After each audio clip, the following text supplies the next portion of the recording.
Hello, അസ്സലാമലൈക്കും. എന്തൊക്കെയുണ്ട് എല്ലാവരും വർത്താനങ്ങളൊക്കെ? സുഖം തന്നെയല്ലേ?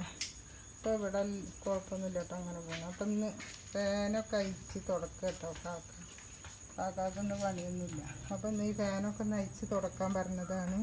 അപ്പോൾ നല്ല കരിയും പൊടി കേട്ടോ. അപ്പോൾ കുറേ ദിവസമായി പെരുന്നാളിൻ്റെ മുമ്പ് തുടച്ചേറ്റ് തോന്നുന്നു അല്ലേ?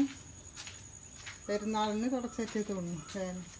അപ്പോൾ ഇതൊക്കെ തുടച്ച് കഴുകി തുടച്ചേക്കാൻ പറഞ്ഞു കേട്ടോ. അപ്പോഴത്തേന് ഞാൻ തുടക്കുകയാണ്. ചായയും കടി ഉണ്ടാക്കി എന്താ മൂപ്പര് ഇതൊക്കെ തുടക്കുക. ഒരു പണിയില്ല. അപ്പോൾ അതൊക്കെ ഒന്ന് തുടക്കുകയും പറഞ്ഞിട്ട് ഒക്കെ തയ്ക്കാറില്ല. അപ്പോൾ അതൊക്കെ കഴുകുകയാണ്. ഫാനിൻ്റെ ഇതൊക്കെ കഴുകി സോപ്പിട്ടിട്ട് നന്നായി വരതി കഴുകുകയാണ്. അപ്പം ഇന്ന് മീനൊന്നുമില്ല കേട്ടോ ഒന്ന്. അപ്പോൾ അതൊക്കെ വെച്ച് വയ്ക്കണം. മഴ തപ്പൊന്ന് തോർന്നിക്കുന്നു. അപ്പോഴത്തേന് ഇനി മുറ്റടിക്കണം.